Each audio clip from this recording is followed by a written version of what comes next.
প্রখ্যাত অভিনেত্রী মেহজাবিন চৌধুরী, যিনি মডেলিং থেকে শুরু করে নাটক, ওটিটি এবং বড় পর্দায় সমান পরিচিত, সাম্প্রতিক সময়ে নতুন আলোচনার কেন্দ্রবিন্দুতে উঠে এসেছেন। দীর্ঘ এক দশকের ক্যারিয়ারে মেহজাবিনের নাম দর্শকপ্রিয়তা এবং তারকা জীবনের সঙ্গে ওতপ্রোতভাবে জড়িত। তবে শেষ কয়েক মাসে তার কাজের তালিকা আগের মতো ব্যস্ত নয়।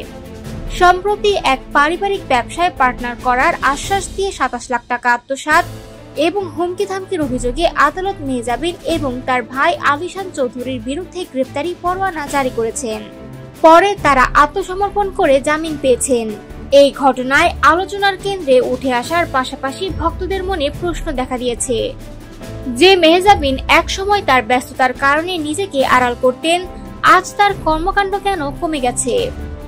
কয়েকদিন আগে গুঞ্জন উঠেছিল পরিচালক রেদওয়ান রনির আসন্ন সিনেমা দমে মেহজাবিন অভিনয় করবেন।